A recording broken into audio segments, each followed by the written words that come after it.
Halo guys, jumpa lagi dengan Bang Ian Tamunan. Di video kali ini gue bakal prediksi Kroasia versus Maroko yang bakal bertanding dalam laga perebutan posisi 3 di Piala Dunia 2022 yang bakal bergulir di Stadion Khalifa Internasional Sabtu 17 Desember 2022 pukul 22.00 waktu Indonesia bagian Barat.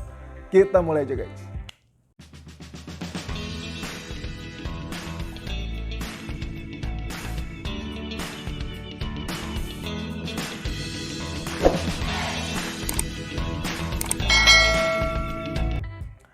Ya guys, duel ini mempertemukan para pembunuh raksasa. Kroasia secara mengejutkan mampu menyingkirkan Brazil yang memulai turnamen Piala Dunia 2022 sebagai tim peringkat 1 dunia. Dengan pertahanan yang kuat, Kroasia juga membuat Belgia tidak mampu menembus kokohnya lini belakang mereka sehingga Belgia tersingkir di fase grup.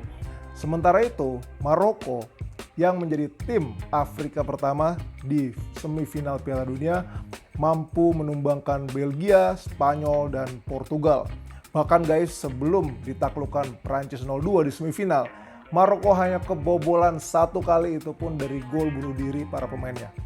Menariknya guys, ternyata ketika dilihat lebih dalam, ada pemain Maroko di peringkat 1 dalam kategori pemain dengan tackle sukses terbanyak di Piala Dunia 2022, yakni sang bek kanan Achraf Hakimi. Tidak heran guys, Maroko begitu sulit untuk ditembus jantung pertahanannya.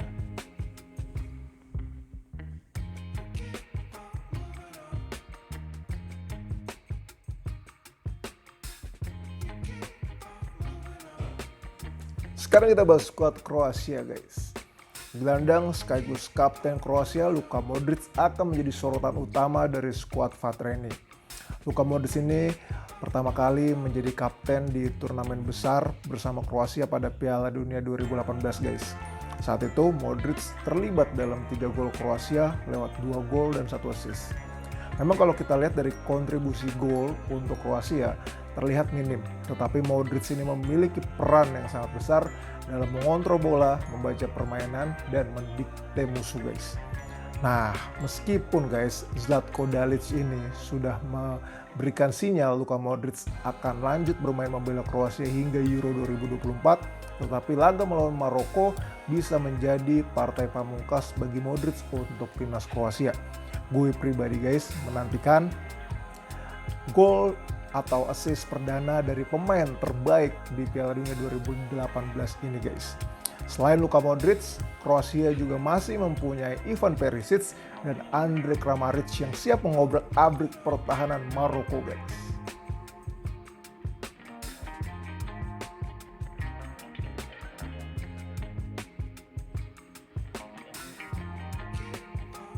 Sekarang kita bahas skuad Maroko nih guys. Banyak pecinta sepak bola dibuat kaget oleh Maroko lewat kiprah di Piala Dunia 2022.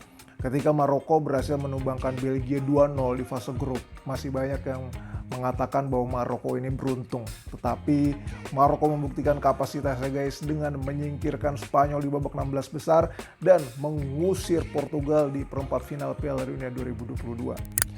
Memang kalau kita lihat guys, skuad Maroko ini bukan pemain-pemain kelas 2. Jagoan-jagoan Maroko di tiap lini itu sudah bermain di Liga Top Eropa. Di kiper ada Bono yang memperkuat Sevilla. Lalu bek kanan Achraf Hakimi menjadi andalan di Paris Saint-Germain. Bek kiri Noussair Mazraoui juga bermain di Bayern Munchen. Ada juga gelandang Sofyan Amrabat yang memperkuat Fiorentina dan winger Hakim Ziyech yang membela Chelsea. Maroko pun guys sudah ditunggu oleh rekor lagi ketika menghadapi Kroasia. Jika mampu meraih clean sheet saat menghadapi Kroasia guys, maka Maroko akan menjadi tim ke-8 dalam sejarah Piala Dunia yang mampu menorehkan 5 clean sheet dalam satu edisi Piala Dunia guys.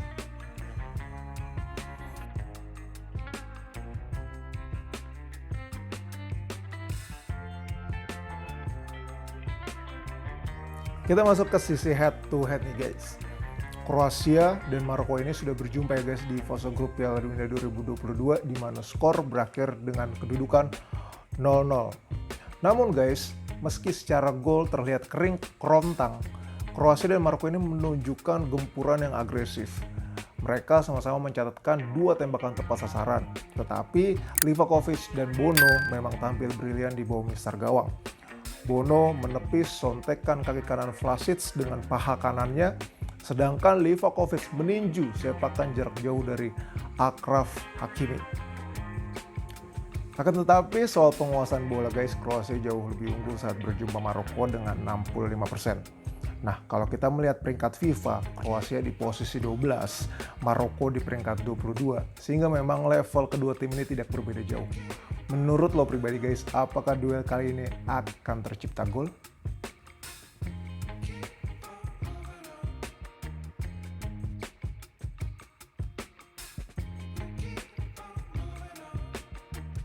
Sekarang kita bahas starting lineup guys dan komentar dari kedua pelatih. Dari kubu Kroasia, Brozovic dan Gvardiol diprediksi akan sembuh tepat waktu dari cedera sehingga bisa bermain menghadapi Maroko. Sementara itu Maroko akan kehilangan 2 bek tengah andalan mereka guys, Saiss dan Aguel.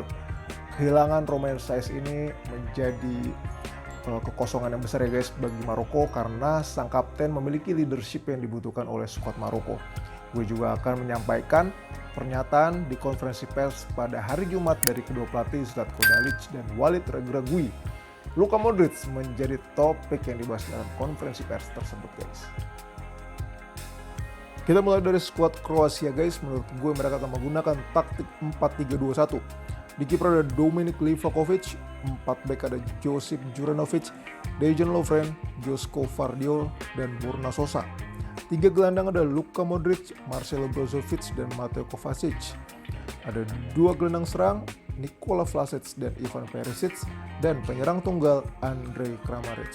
Berikut ini pernyataan dari Zlatko Dalic guys. Orang-orang di Kroasia sangat bangga dan tidak ada yang marah dengan hasil semifinal. Saya tahu bahwa orang-orang di Kroasia bahagia dan bangga kepada kami.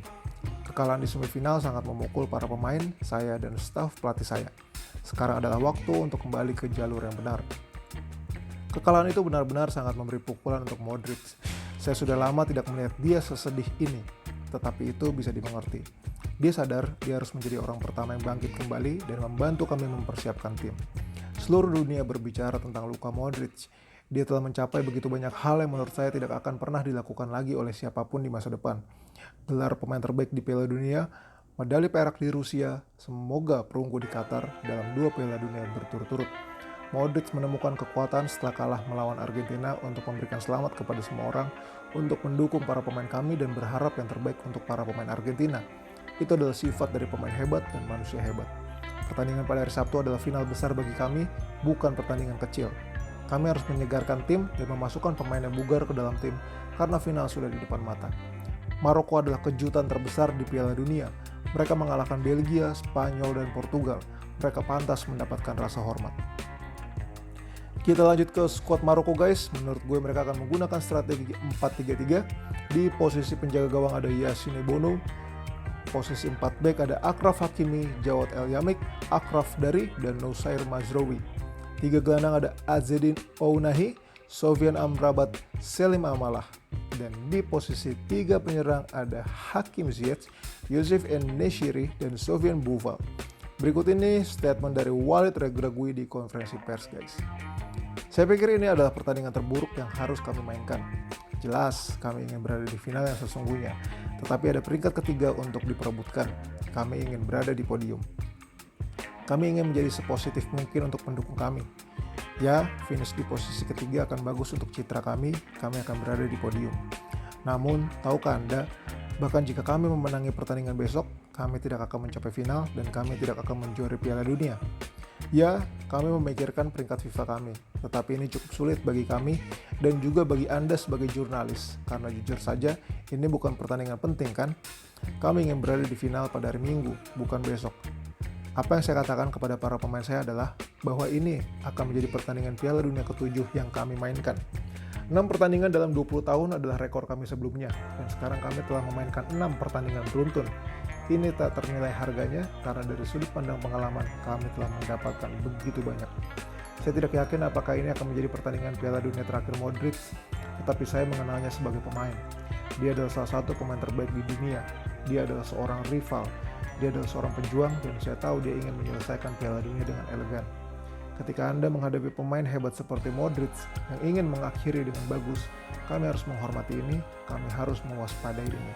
Saya berharap kami dapat menampilkan pertunjukan bagus di akhir kompetisi. Kita masuk ke kesimpulan ini guys. Dalam 19 pertandingan perebutan peringkat 3 Piala Dunia terakhir guys, itu rata-rata tercipta 3,7 gol per pertandingan. Artinya pertandingan perebutan peringkat 3 Piala Dunia itu menjanjikan banyak gol tercipta. Selain itu guys, dalam 19 pertandingan perebutan peringkat 3 Piala Dunia terakhir, itu tidak ada yang berlanjut hingga babak adu penalti. Cuma ada satu guys yang berlanjut hingga extra time alias perpanjangan waktu. Itu terjadi pada 1986 Prancis versus Belgia. Jadi menurut gue tidak akan ada pertandingan garing dengan skor 0-0 seperti ketika Kroasia versus Maroko pada pertandingan fase grup Piala Dunia 2022. Lalu guys, jika bisa menciptakan gol, Ivan Perisic akan menjadi top scorer sepanjang masa Kroasia di Piala Dunia. Saat ini Perisic berada selevel dengan Davor Šuker dengan sama-sama sudah menciptakan 6 gol untuk Kroasia di Piala Dunia. Kesimpulannya guys, prediksi gue, Kroasia akan mengalahkan Maroko dengan skor 3-2.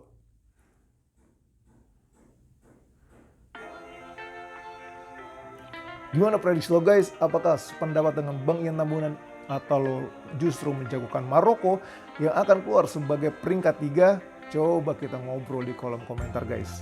Thank you banget ya guys udah nonton video gue sampai akhir. Semoga video gue bermanfaat. Dan buat lo yang menikmati video-video Bang Ian Tambunan, boleh banget guys buat di like, share, subscribe, dan klik tombol loncengnya guys buat tahu update video terbaru dari Bang Ian Tambunan.